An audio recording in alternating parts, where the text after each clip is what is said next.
Welcome back to Tranquility du Jour, nourishing conversations about living a full and meaningful life with doses of tranquility. This is episode 510, and I'm your host, Kimberly Wilson, bringing you tranquility through this medium since 2005. Today, we're chatting with Nina Sasson about her work as a soulful career coach, the role of style in her daily life, which she oozes, and ways to bring more mindfulness into our actions. So I think you're going to really enjoy this episode. Also, if you haven't yet subscribed to Tranquility du Jour in your favorite podcast app, please do so. There are also links in the show notes for that. And a reminder that the New Year's virtual retreat is right around the corner. I can't believe we're already talking about New Year's Day, but January 1st, I'll be offering a New Year's virtual retreat and have loved spending time with you, so much time with you this fall with the TDJ Live and now the launch of the TDJ Lifestyle e-course. So one thing I'm pretty sure about, Tranquility du Jour listeners, is that you love books. You are also bibliophiles. With all the authors that have been interviewed over the years and all the books we have shared, I think that this exciting offer is going to really appeal to you because I know the tricky thing is finding the time to read, right? And that's why Audible can be an excellent resource, listening to audiobooks. And you can listen from any device, anywhere, iPhones, tablets, computers, and then you just pick right up where you left off.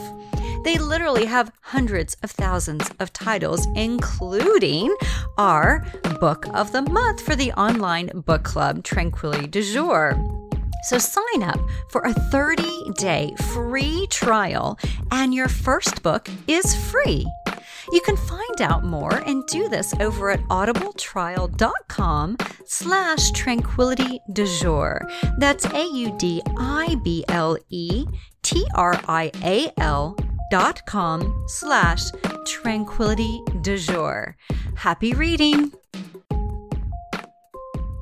Now, the one thing about Nina that I think you're going to really love is how much we tap into the various TDJ tenets, from creativity, style, mindfulness, and beyond. She's a soulful career coach. She empowers the high achievers, the go-getters, the big money makers of the world to lead with soul and find a greater sense of purpose and fulfillment within. She spent the last decade investing in her personal growth, not because it's trendy, but because it's up-leveled her professional confidence and, in turn, her career in a massive way. Here is Nina.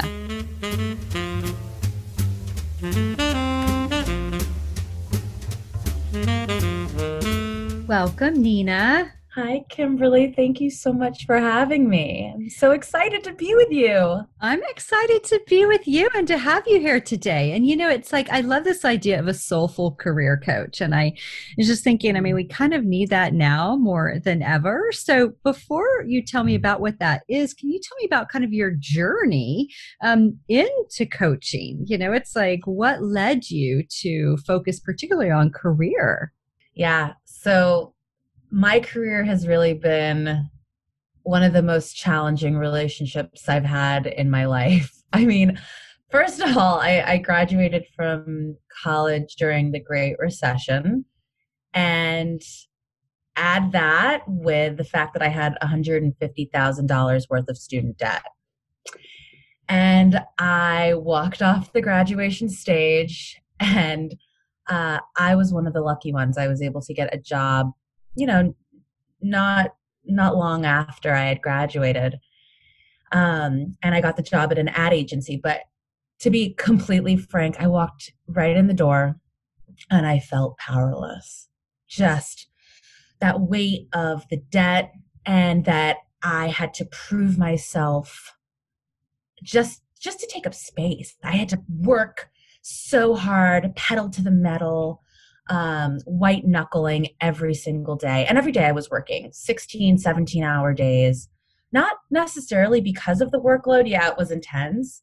But it was because I was trying so hard to prove that I was worthy. And of course, I was miserable because I was trying so hard. I had zero confidence. And I felt this immense pressure that I'd put on myself. And my boss at the time in that first job, fresh out of college, micromanaged me. And it wasn't her. It wasn't her. She micromanaged me because she didn't trust me, but I didn't trust me. So she just was mirroring my own inner dialogue, everything that was going on within me. And so after about a year of doing that, working at a big time ad agency, I was like, oh my God, is this what life is? Like, did I work so hard in school to be the A's student and get the gold stars and perform for this? This is what life is supposed to be. I really was disappointed and let down. And so after about a year working there, I said, okay, I got a job opportunity to go work in marketing for Disney. I thought, oh, right?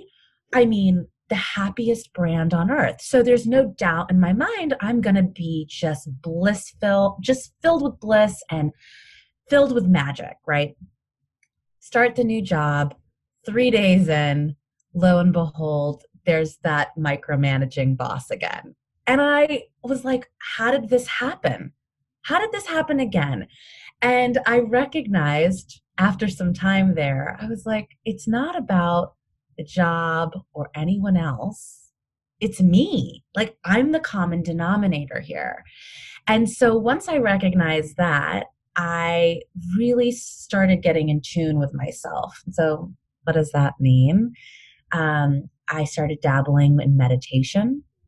I started picking up spiritually awakening books from Gabrielle Bernstein to Louise Hay to Wayne Dreyer. I just really started diving in and learning about what it really means to have a closer relationship to yourself. And in that awakening or that beginning, that tiptoeing in to learning more about who I am and how I play a part, really the leading role and director of my own life, I got very clear about what I loved. And at that time, I recognized that when I was a little girl, I just loved music and creativity. And I was meditating one day, and what came to me was the 8-year-old version of Nina wanted to work at Rolling Stone magazine. And so I meditated on that, and I visualized, I saw it, me walking down the hall of Rolling Stone magazine, working there. And I know this is going to sound completely bonkers, but I would say about 6 to 8 weeks after meditating on that for a couple weeks, I got a call from somebody I knew at Rolling Stone saying, I got a promotion. I'm moving to New York. Why don't you come and take my job here at Rolling Stone in Los Angeles?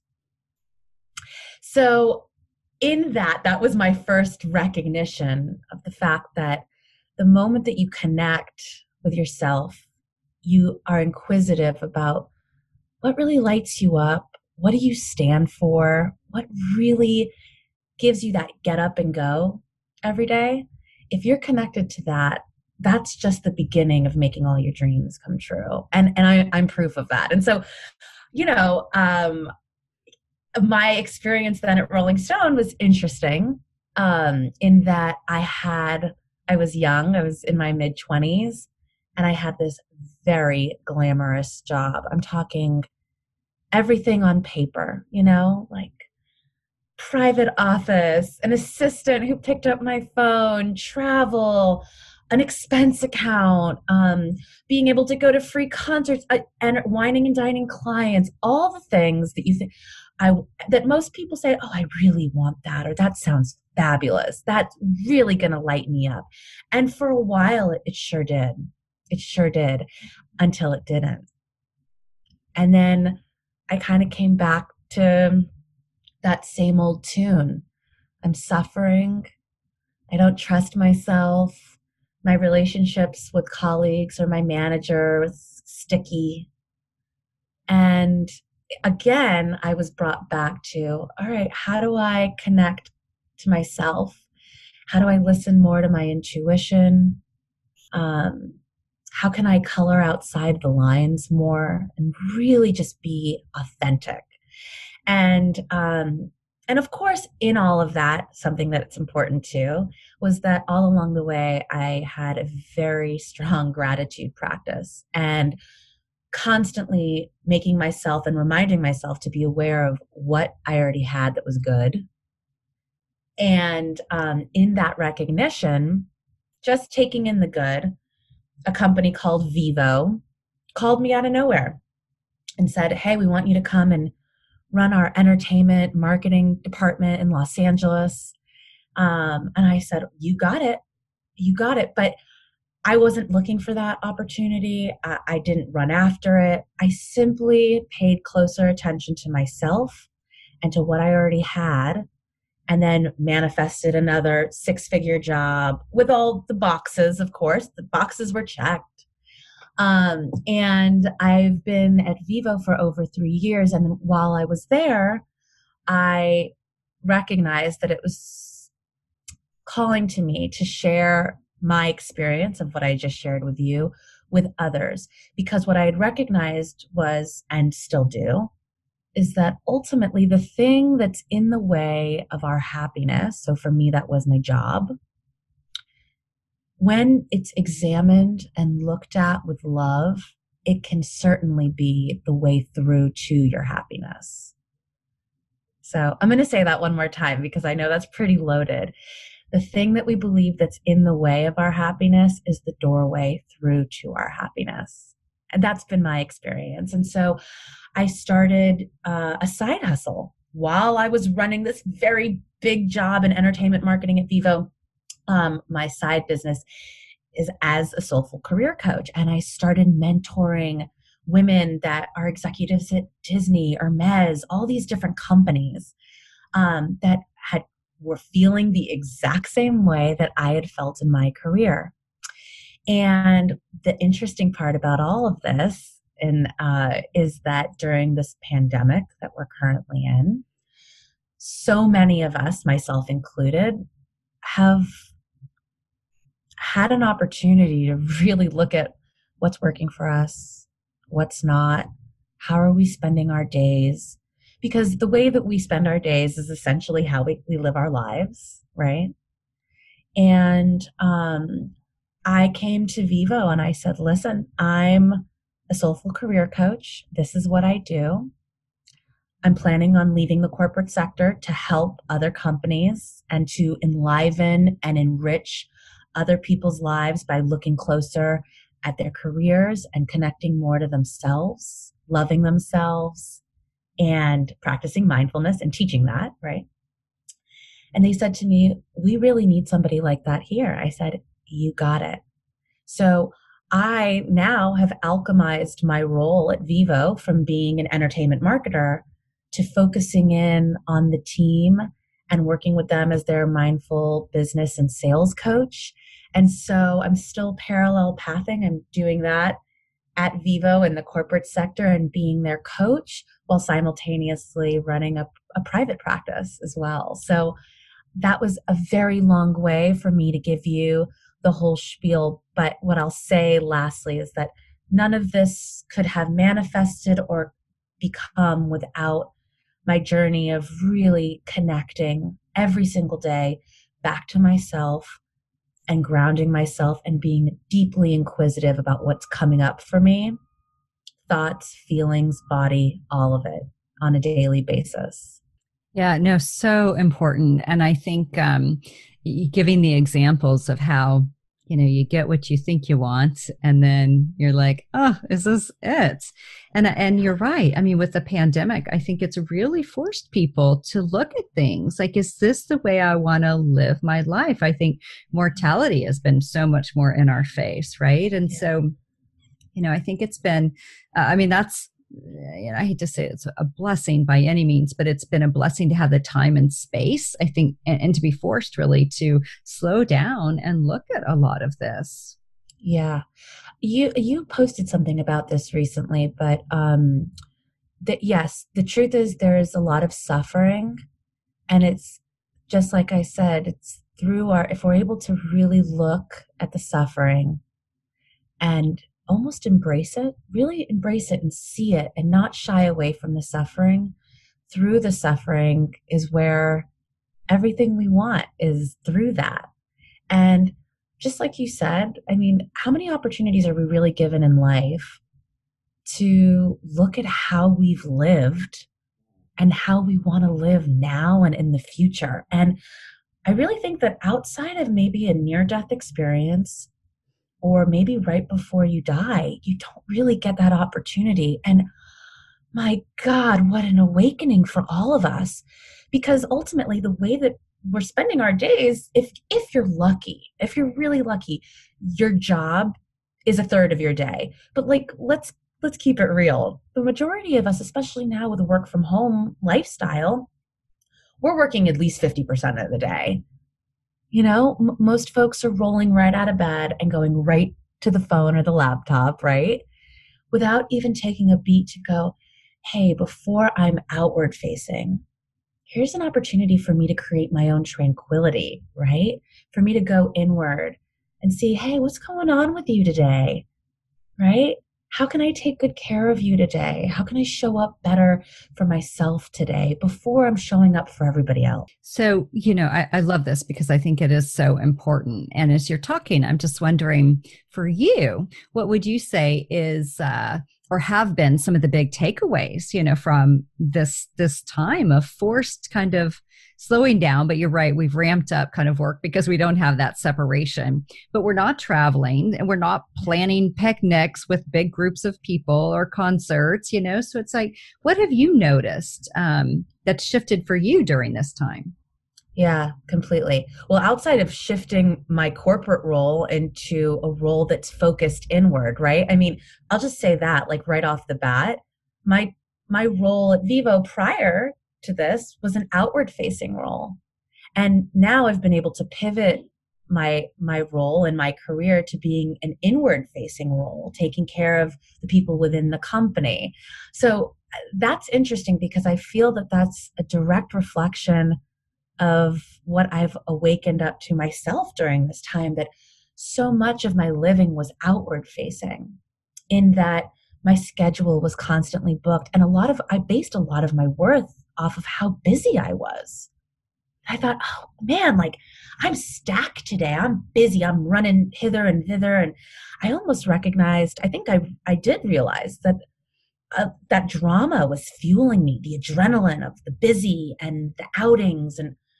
And so this time has really helped me recognize that I don't need any of that. And what I really need to be happy and to feel lit up and really alive is far less than I ever thought before. And that awakening is really freeing, Kimberly. My God, it's freeing because when you recognize that you don't need so much to make you happy and that you can work with what you've got right in front of you, whether it's your job or shopping your own closet or using what you already have in the kitchen to, whip up something gorgeous and fabulous that's simple.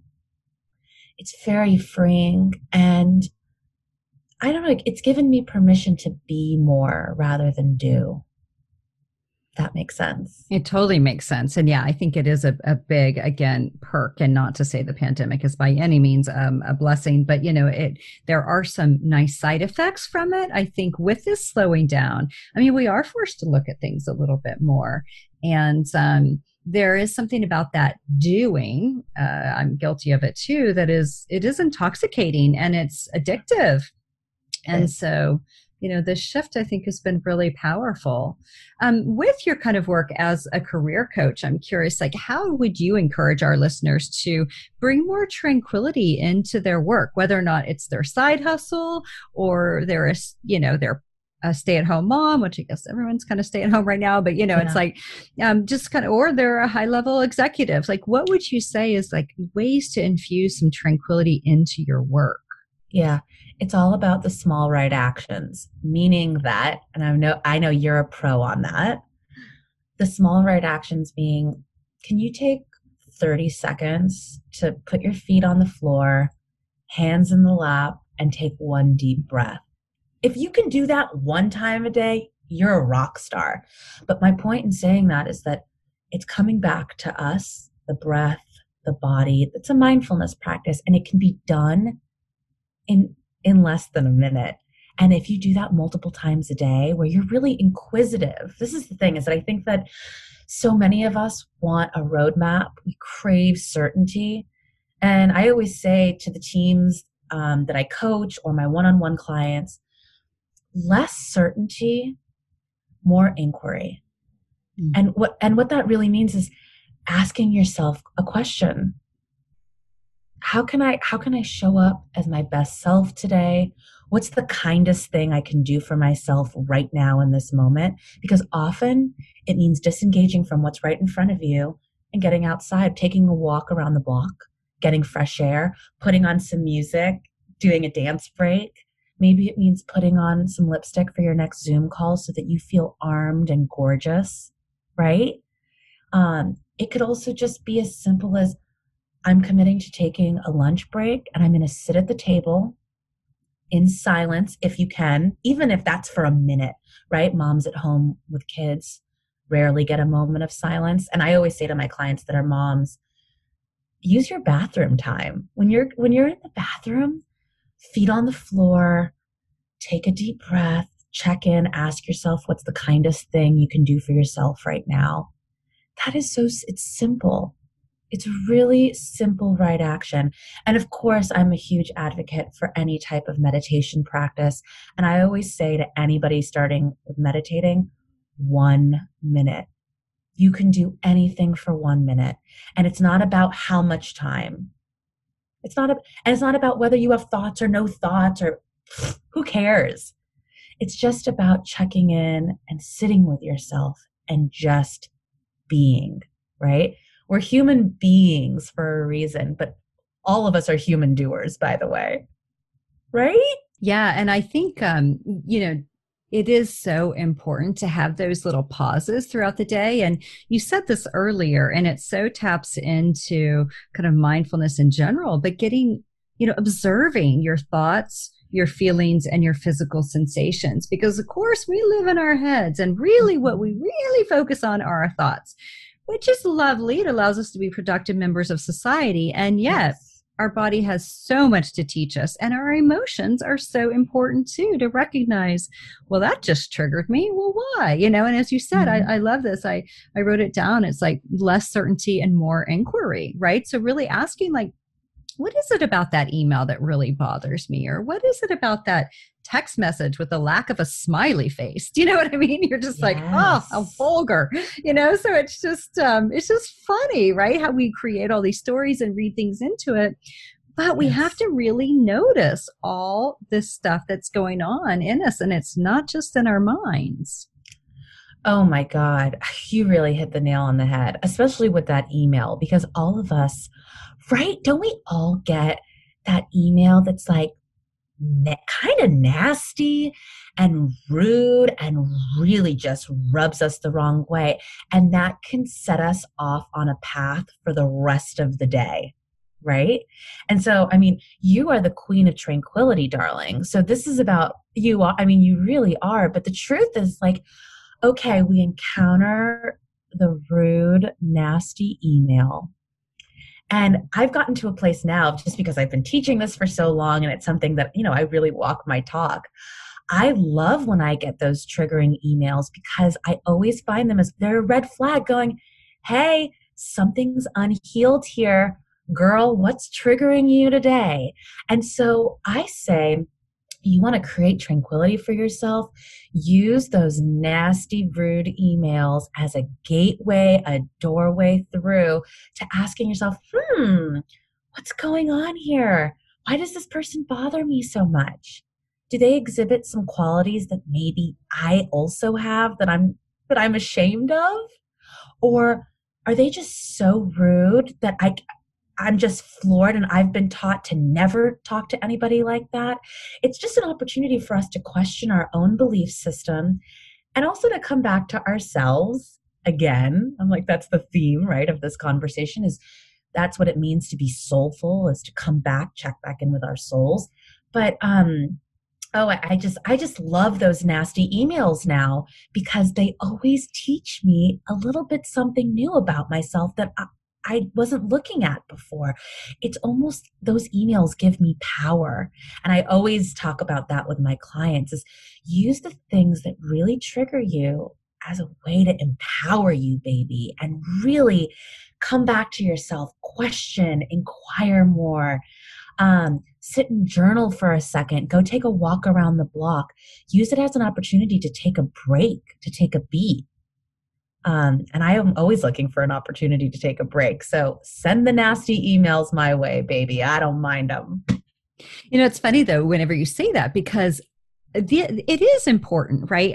And a lot of people get nervous around holidays, right? Of going home and being around family and whatnot. Yes. And I always think of that as like, well, it's your lab, it's your playground, quote unquote, not really, but it's your lab to like try out all these things we work on and talk about in therapy or, in workshops or retreats. So, it's like if you had just this super smooth life where you only got praising emails and no one was ever late and no one was ever, whatever, whatever it is one's triggers are, it's like, you would never have the chance to practice all this stuff that we're spending time working on. Yeah. Yes. We're in life school. We're in life school. And so anytime there's a miscommunication at work, a nasty email, an argument with your mother-in-law, a relationship that feels sticky, what a great opportunity for you to show some self-compassion, because that's really what it is. It's, oh, sweetheart. It's saying to ourselves, oh, sweetheart, what's going on here? Why is this bothering you so much, right? If only we spoke to ourselves like this, even in work, right? Like, oh, sweetheart, I know you're under so much pressure. What can I do to help you? What can I do to be kind to you today, right? That's an easy check-in point for us to do. And in showing up for ourselves, we show up for the people around us, and then that's contagious, just like the pandemic, just like this virus. Kindness, compassion, tranquility, peace, that's all contagious too. We just are not paying as much attention to it because it's harder to pay attention to that. Yeah, no, I think that's a great reminder too of all this stuff energetically, is contagious. And, what is it that you are putting out into the world? What do you want to put out into the world? So good reminders. I'm curious, one of the things that I love about your website and Instagram is style. So what role does style, which is one of the TDJ tenets, of course, like play in life and work for you? Ugh. For me, style is so fun and invigorating, and I feel enlivened when I think about my personal style and how I want to show up. And it starts with me, right? Because it's like, how do I want to show up for myself? And then how do I want to show up for the world? And when I walk out of my bedroom, out into my living room to go work now and to show up for Zoom, I really want to dress the way that I feel on the inside, right? And so I love mixing patterns. I love a bright lipstick. I love wearing earrings because this makes me feel powerful. Color and showcasing the outside, showcasing the inside, of myself being shown to the outside is empowering to me. It makes me feel alive and like I can tackle any challenge that comes up, rude email, back-to-back meetings, whatever it may be. And also, too, I've noticed that so much of my success in the corporate sector and in coaching and being an entrepreneur, that I draw clients in through my style because I allow the color to show and I allow myself to be vibrant. And when I give myself permission to do that, other people, men and women, are deeply inspired by it. They feel connected to it because it's something that they also want to feel. They want to be gutsy and bold. So I so feel like style is a huge part of creating your own tranquility every day, but also creating success in your life, in business. And also it's just a jumping off point to creating a deep relationship with somebody who just feels ignited by what you're doing and how you're showing up. Yeah, I mean, it definitely, it's that Rachel Zoe quote that I love to share. It's like, and I can't remember it verbatim, but it's basically style is, what you say without saying a thing. Okay, I'm so paraphrasing it, but you know what I Yeah, mean. I totally know what you mean. And, there is science behind what you put on your body really makes a difference in your mood. And you're creating a new neural pathway every time you put on a fabulous outfit and you feel sexy and lit up. And it can be your armor. It can be fabulous armor that's also welcoming. Because often I always think of armor almost like a tortoise shell, right? This hard exterior, you're protected. But really, it's such an important thing because it can embrace other people. What you wear on your skin can be just as much like a hug to someone else without giving them a hug, right? So I think that that's just the power. There's so much power there, and I'm lit up by that. Yeah, yeah, there is so much psychology, right, with regard to fashion and style. It's really interesting, and I'm reading Andre Leon Talley's memoir right now, Yeah. The Chiffon Trenches, and it is so good. And it's just like I mean, it reads. I'm just like mesmerized because you get such good visuals. He's so detail oriented, and he describes what everyone is wearing.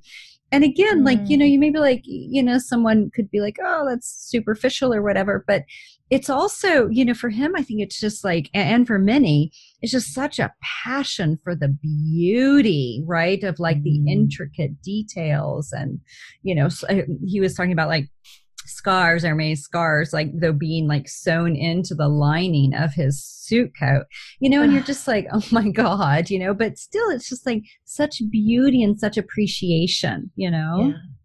Right. I mean, that comes back to what we talked about earlier. It's taking in the good. It's like, what do you already have that's right in front of you that's beautiful that we don't even pay attention to? I mean, now that we're sheltering in place in our homes, we've seen the things in our homes thousands of times, the beautiful pictures of family, that gorgeous perfume bottle. Maybe it's a vintage pair of earrings that you haven't worn because we've been at home. And I guess my point in saying that to you is that what if we took our opportunities, the moments, the hours that we're alive right now and said, I'm going to take in what I've already got that's beautiful and I'm going to embrace it.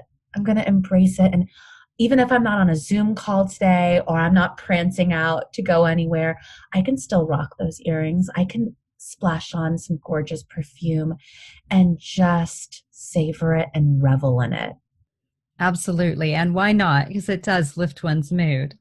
Right. Well, Nina, my last question for you is the name of the Sure. podcast, Tranquility du Jour. And I think we've talked a lot about how you find tranquility in the everyday. But is there anything that we haven't mentioned that is kind of like a go to for you that's quite grounding, soulful, style filled?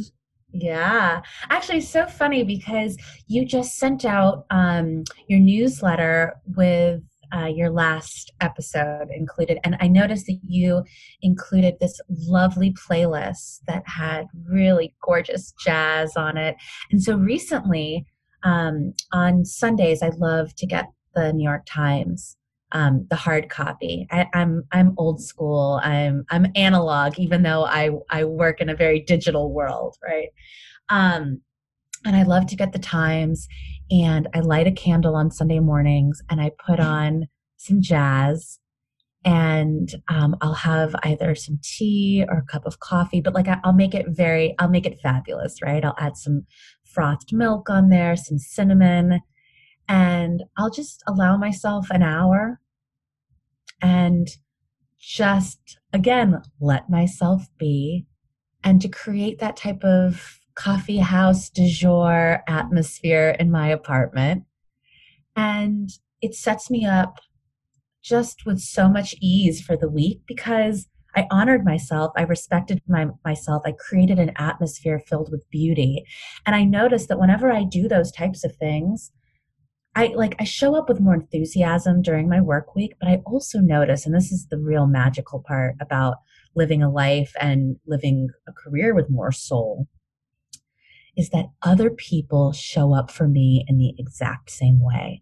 I notice I'm respected, I'm positively received, my boss is encouraging, my clients are adoring. Everything is being mirrored back to me in how I'm treating myself. And I just think that, if that's not whimsical, magical, and what we're here to do, I don't know what is, but it always starts with us. So, yeah, it's such a great reminder because it's so easy to forget the importance of those things or just to be like, oh yeah, I do yoga sometimes or whatever, but it's like to really have a ritual, like your Sunday morning ritual, and just a way that you really set yourself up for success. And it sounds like even your week by starting that way, I think it's just so smart. Thank you. Yeah. I hope that lands with some of your listeners because in doing those small right actions, it can shift the energy of any Zoom room, any email, any career, really. Beautiful. Thank you so much, Nina. You're so welcome. This was such a pleasure. And I'm so happy we got to connect in this way. I'm so grateful for you.